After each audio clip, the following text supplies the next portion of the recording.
Okay, so lately I had the opportunity to play Gunpowder Golf Course in Laurel, Maryland.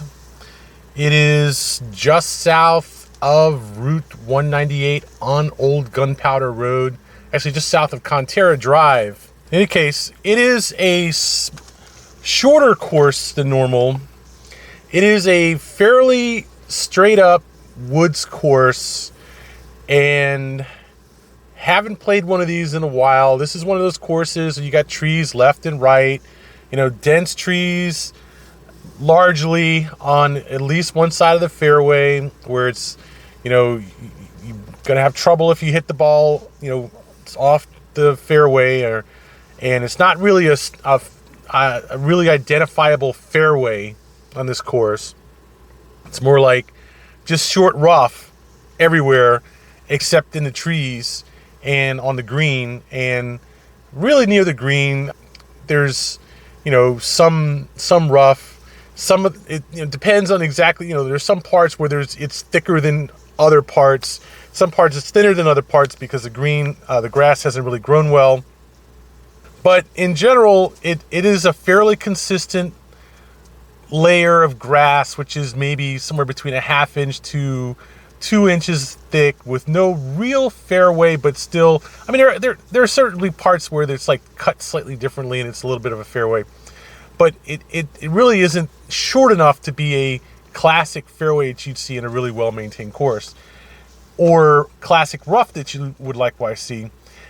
But the greens were in pretty good condition. They were a little soft, it was a little wet. They had watered the greens or something this morning, and they were easy to ball mark, no problem with if you hit a shot into an air, it came down and would ball mark them pretty easily.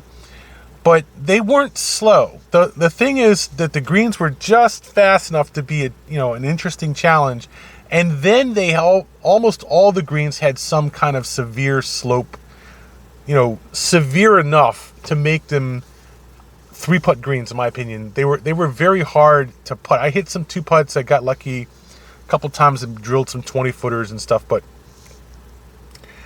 I think overall I got lucky. Most of the putts were 3-putts, and even the short putts were a challenge.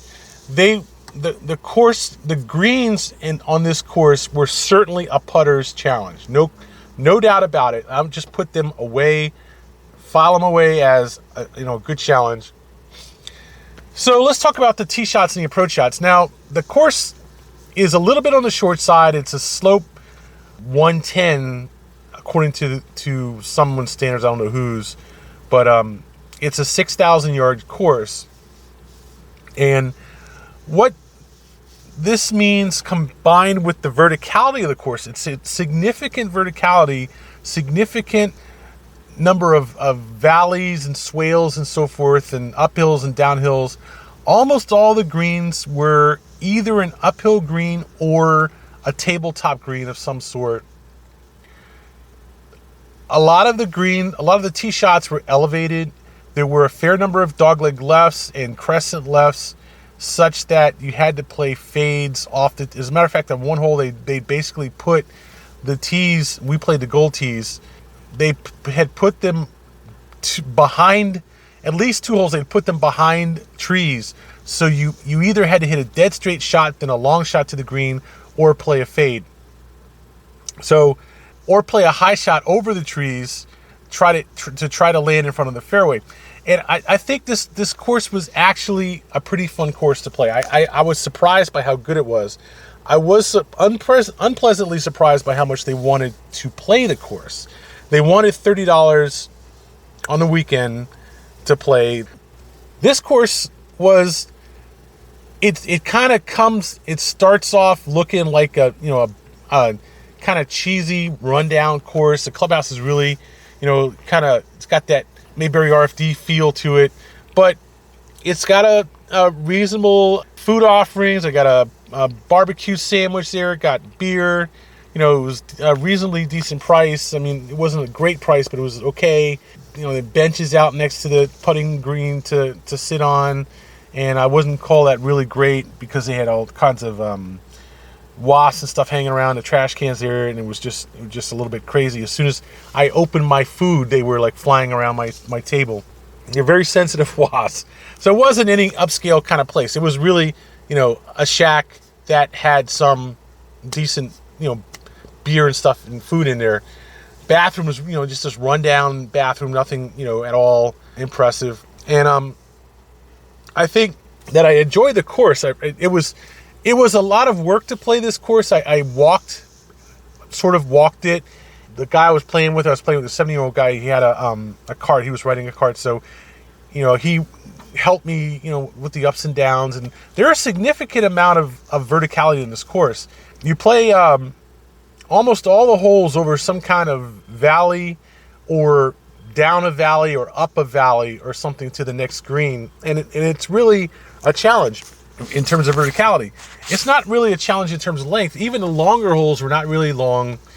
They were, a par 5. I think there was one par 5 in the back, which was like number 14, which was a decent tee shot and a decent second shot and third shot to the green. But even then, it wouldn't have required two more than two 150-yard shots from a tee shot to get to the green in 3. And I think that was one of the charms of this course. It didn't really require you to hit big, long shots, but you could hit some good drives, some good big shots off the tee. And then if you were reasonably accurate, you could actually find your ball and go ahead and play, an 8-iron or something to the green. So it was fun.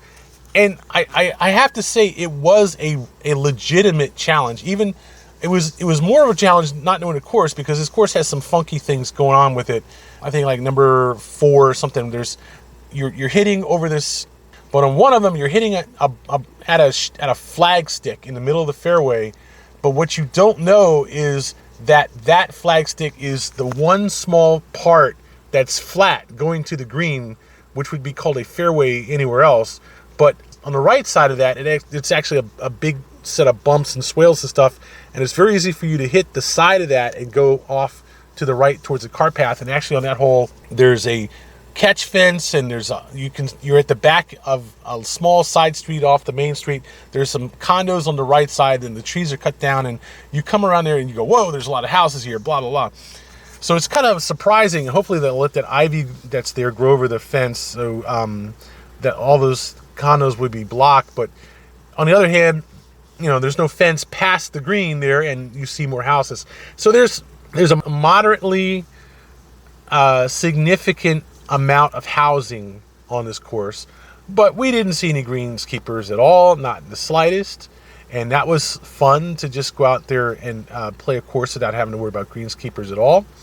And I can only say I think the course was maybe a little bit overpriced, maybe, but not by much. I would say if you compared it to Virginia Oaks, this course was in better shape than Virginia Oaks. It was probably easily comparable to Virginia Oaks in terms of difficulty, although Virginia Oaks is probably a little bit more difficult. But this course was in better condition than Virginia Oaks, and certainly considering that Virginia Oaks wants $25, $30 with the hot deal to play the course on a weekday, not to mention a weekend, I think this was a better course and a better deal. I would not take this course too lightly. It is a solid challenge. I think it's well underrated at 110. It should be at least 120, maybe 125 or 30. And I certainly can recommend this course. It was a fun course to play. That is Gunpowder Golf Course in Laurel, Maryland.